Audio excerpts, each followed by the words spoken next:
Hello my beautiful friends, it's Julia here from Made by the Chef. And guess what? I've got some equipment, finally. Oh my gosh. So, bought myself an arm clamp thing so that I can shoot from the top down. And I got myself a tripod, woohoo! Anyway, that was my joy, that's my joy. Right, so today I'm gonna make you a beautiful Turkish dish called Telas Kebabi. So what does telash mean? Well, in Turkish, it means making a fuss, telaşlık. So when there's a telaşlık, when there's a telash going on, it's making a fuss about something. Maybe it's related to a protest. And when you make a fuss about something, you obviously want to make a statement. You want to say something, right? And that's really what telaşlık relates to, what telash means. Now, this telash kebabı is amazing because it's actually lamb, and I've got some here that I've cut up into really tiny pieces. And I've got lamb shoulder because it's a little bit fatty and it will cook out well, be nice and soft. And really, it's a really simple lamb, onions, tomatoes, cooked down till it's sort of thickened, a little bit stewy, and then it's going to go into puff pastry. Oh my gosh, there's the puff pastry. Got mine from Lidl. Fantastic, easy roll. And that's it. It's so simple, but really Moorish, lovely, flaky pastry on the outside, all buttery, and then you've got this wonderful aromatic, slightly spicy, so I'm going to put a little bit of spice in mine, in the lamb, and it's so wonderful. It's a very modern dish actually, came about in Turkey as a result of modern products and maybe a little bit of a French influence with the pastry, with the puff pastry, and so not necessarily from the Ottoman kitchens, but really flavors in there. There are flavors in there from the Middle East, from the Eastern Mediterranean, and then all encased in this wonderful flaky pastry. What more could you ask for, right? So we are going to get down and we are going to do some cooking. So I'm going to flip the camera so we can do the top down, so I can make use of my new arm clamp, and we are going to cook. Right, here's my pot, my lovely friends. And first, I am going to put a little bit of butter in there, okay? So, might as well go in right in there and put yourself butter rather than olive oil. You can use olive oil if you want, that's absolutely fine. I like to use a bit of butter for this one because I really want that wonderful flavour. I'm going to melt that butter down, and then what I'm going to do is I'm going to add my onions. Now all I've got here is I've just got one big onion, so we're going to sweat the onion down till it's translucent. Going to mix that all in. There you go. And all you have to do is literally just slice the onions. You don't even have to fine dice them. How cool is that? So now you can see that the onions have sweated down. They've gone lovely and soft, soaked up all that wonderful buttery goodness. Then I'm going to add my lamb, and you can see how small I've cut this lamb up. Look, really tiny little pieces, yeah? And that's what you want. You just want nice, small, almost like strips.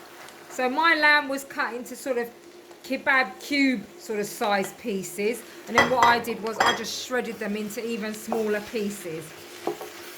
You can always stick it through a processor just to break it down if you wanted as well, if you didn't want to slice it all up yourself. And you're just going to mix that all in with your onions. So you want to just make sure you've browned all the meat. And then we're going to add our flavours. I'll show you what you need. So I'm going to use a little bit of chili, red flake chili peppers, because I love it. Nice little bit of spice. I've got some tomato paste here again. Just want to put that in because you want a bit of lovely bit of richness to the dish. I've got a mixture of thyme, dried thyme and mint. You can use oregano as well, dried oregano. I mean, to be honest with you, you could always just bung some dried mixed herbs in there as well, or just use fresh. I've got some spices, some aromatic spices, so I've actually got a mixture of cumin, coriander and cinnamon. And of course finally I just got a bit of chopped parsley, fresh chopped parsley, just to add in at the end. Now let's give that a little stir. That is looking fantastic. And you can always turn your heat up a little bit. Now one thing I like to put in there, I'll turn the heat up a bit, I actually like to use just one little stock cube. Just use a veggie stock cube. I like it because I think it adds just a little extra bit of flavour. And of course, we're going to put a little bit of salt and pepper into it at the end, just to finish it off, just in case it does need it. If you are watching your salt, you have got enough spices, enough flavours in here to really avoid it if you wanted to. I do like a bit of black pepper though, so I am going to put a little bit of that in there too. And this is just looking lovely. So now what we're going to do is, once we add our spices and our paste, I'm going to add a bit of water and we're going to let that all cook down for a little bit. Probably about 20 minutes. Oh, look at that. It's beautiful. So I'm going to turn the heat down. I'm using an induction hob, so I'm probably going to put it down to about 4. And I'm going to let that simmer down now until it has reduced. Some of that liquid has reduced and the lamb has cooked out. And here it is, my friends. The lamb is cooked out beautifully and you can see the sauce is thickened. But don't worry, because even if there's a little bit of sauce left in there, you're going to want that for later anyway, because we can use it as a dipping sauce. So don't worry if your lamb's still a little bit wet. That's absolutely fine. So here it is. It's beautiful. So I'm just going to throw in my little bit of coriander or parsley. You can do chopped coriander, chopped parsley, whatever it is. Give it a little stir in. And then now what we're going to do, we're going to let that cool out. We're going to let it cool down. Once it's cooled down, we're going to stuff our pastry.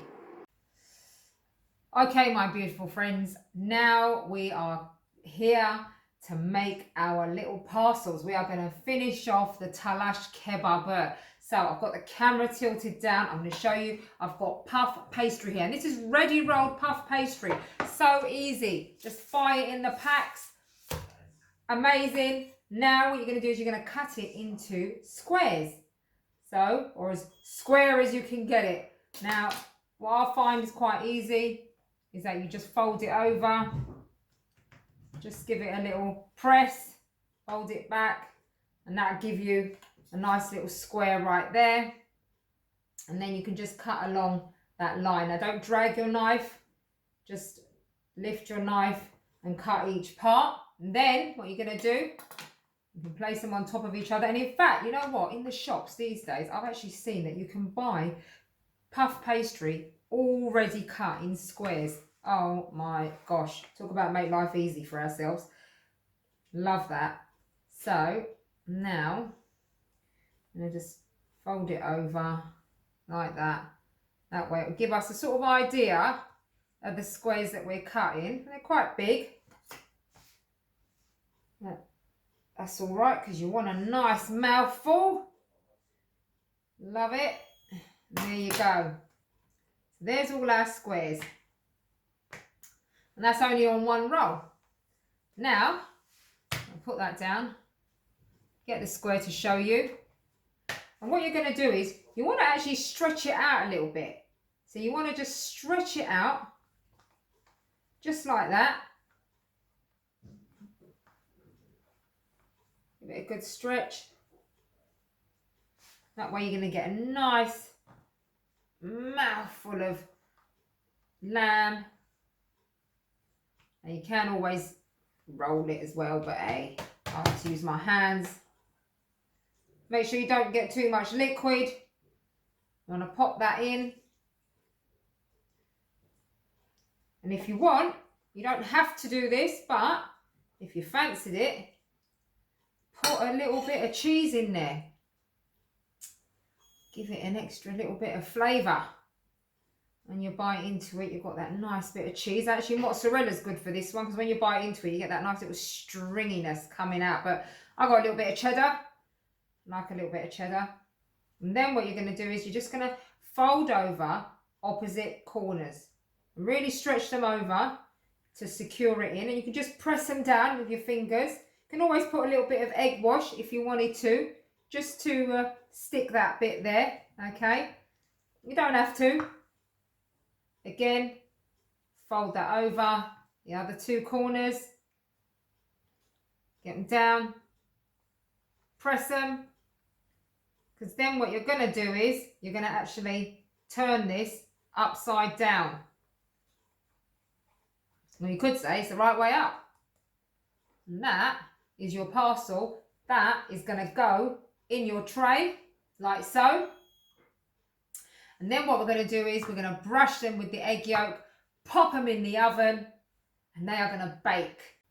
And here you go, my lovely friends, just to show you before we put them in the oven, those beautiful Telas Kebabi, my fussy, protesting pastry kebabs. How amazing they are. And if you want to, you can always put a little bit of sesame seed on top as well. And there you go. Put a little bit of sesame seed. I'll put some on one. And then there you go, just so you can see. There's your little kebabs. They are so beautiful. They look so fantastic. I love them. They're going to taste so good, all nice and crispy when they come out. They're going to puff up beautifully. So they're going to go in the oven about 200, maybe 180, depending on your oven, but how hot your oven gets. So either 180, 200, and you're going to put them in probably for about 20 minutes, 25 minutes. Remember, the filling's already cooked anyway. You just want it to heat through and that pastry to crisp up. And here it is, our Telas Kebab, or our fussy kebab pastries, or maybe our protesting kebab pastries are ready, and they are beautiful. So there we go. I want to show you how gorgeous that looks. Look at that. All nice and crispy, and they've puffed up. We've got a lovely golden top because we brushed them with the egg yolk. Let's cut into it. Look at that. Absolutely delicious.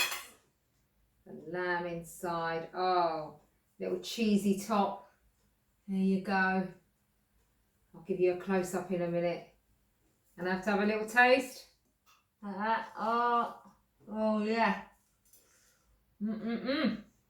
That is good. So, I love doing this cooking.